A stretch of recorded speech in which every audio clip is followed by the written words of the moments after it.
मसीह में प्यारे भाइयों एवं बहनों, आप सबों का हार्दिक स्वागत है।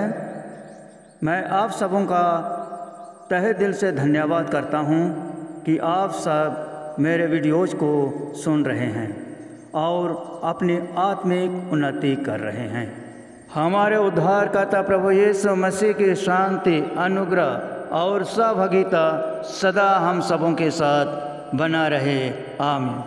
आइए आज हम मनन करते हैं कि क्या मूसा ने निर्गमन 20:4 में दिए गए 10 आज्ञाओं में से दूसरी आज्ञा का उल्लंघन किया। निर्गमन अध्याय 20:4 में हम देखने पाते हैं कि यहाँ परमेश्वर कहता है, तुम अपने लिए ऊपर आकाश में या नीचे पृथ्वी पर या नीचे के जल में किसी भी चीज़ के रूप में कोई मूर्ति नहीं बनाओगे। क्या इसका मतलब यह है कि जब परमेश्वर ने मूसा को पीतल का सांप बनाने का निर्देश दिया तो क्या यह उपरोक्त आज्ञा का उल्लंघन है?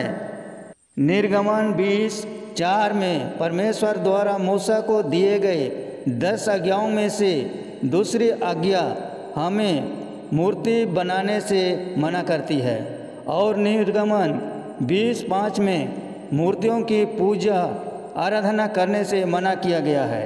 इसलिए हमारा सवाल यह है कि क्या मूसा ने इस आज्ञा का उल्लंघन किया जब उसने गिनती अध्याय 21 के नाव में पीतल के सांप का मूर्ति बनाया और ऊंचे पर लटकाया?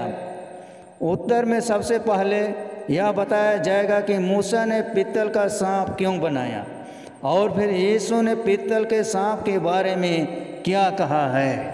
गिनती अध्याय 21 के 1 से 6 उस अवसर का वर्णन करता है जब मूसा ने पीतल का सांप बनाया।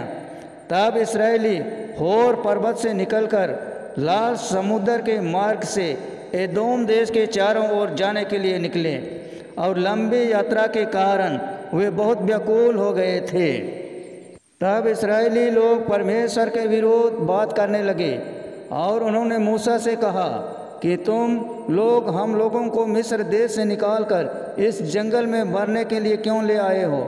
यहाँ ना तो रोटी है और ना पानी है। हम इस निकम्मे भोजन से ऊब चुके हैं।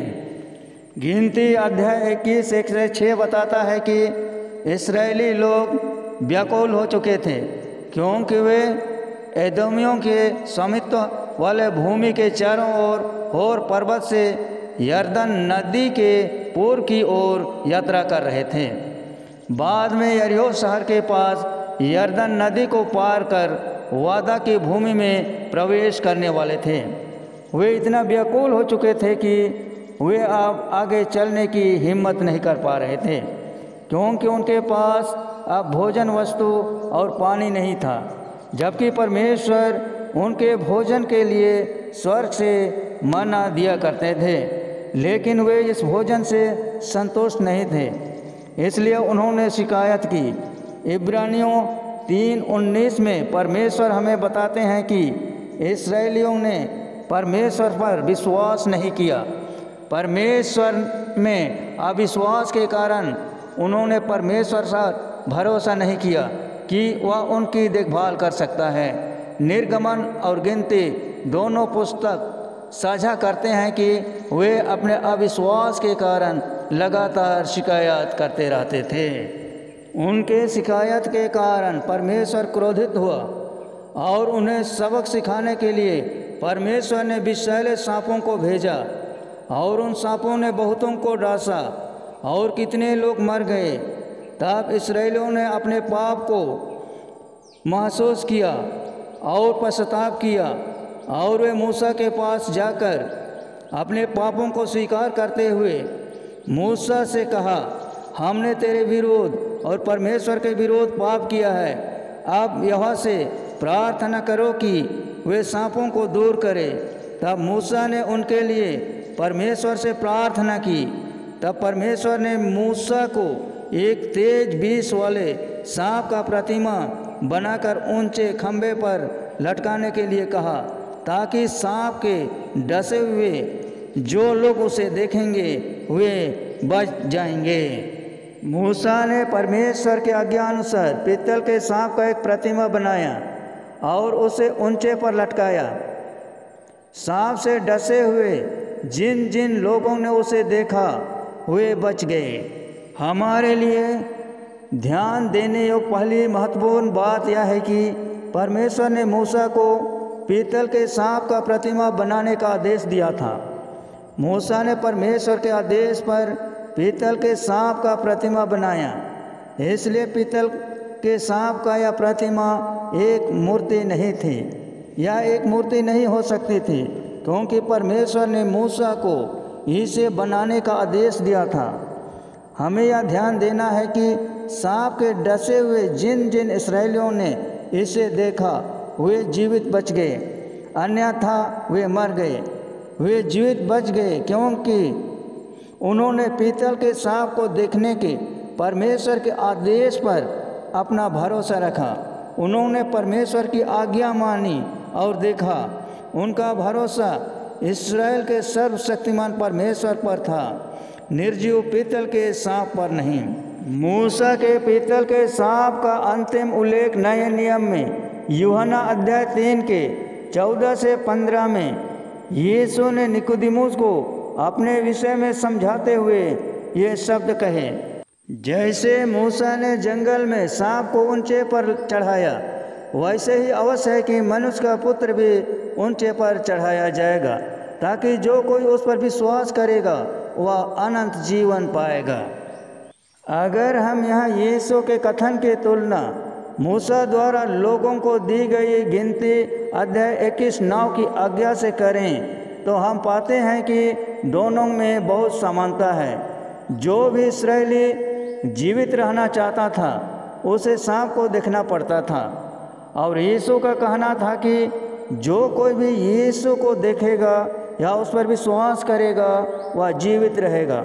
हालांकि जो लोग पीतल के सांप को देखते थे वे शारीरिक मृत्यु से बच जाते थे, लेकिन जो कोई यीशु पर विश्वास करते हैं वे शारीरिक मृत्यु तो प्राप्त करेंगे, लेकिन वे आध्यात्मिक मृत्यु को प्राप्त नहीं करेंगे, अर्थात वे अनंत आत्मिक जीवन में प्रवेश करेंगे।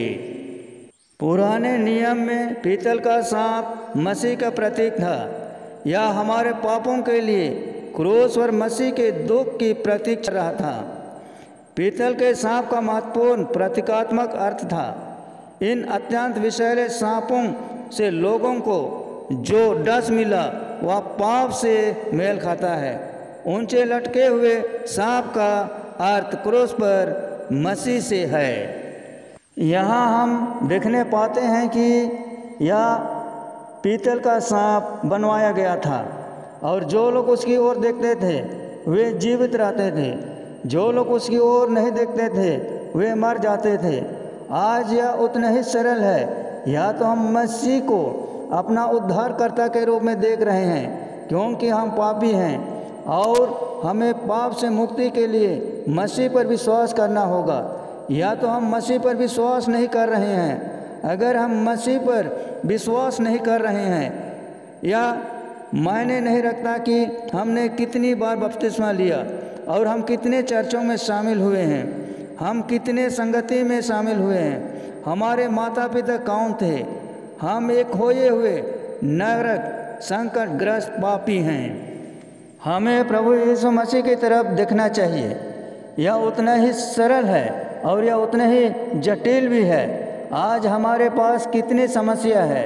हम खुद की ओर और अपने अच्छे कर्मों की ओर देखना पसंद करते हैं, यह विश्वास करते हुए कि किसी तरह हमारे अच्छे काम हमें बचा सकता है, लेकिन हमारे अच्छे काम हमें हमारे पापों से मुक्ति नहीं दिला सकता है।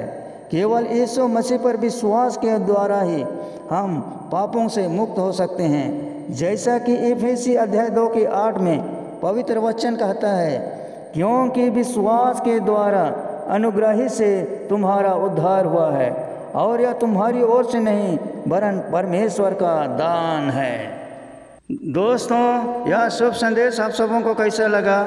अच्छा लगा तो इस वीडियो को अधिक से अधिक अपने दोस्तों को शेयर करें, लाइक करें। और अंत में आप सबों से मैं अपील करता हूं कि अगर आपने चैनल को सब्सक्राइब नहीं किया है तो सब्सक्राइब ज़रूर कर दीजिएगा। धन्यवाद।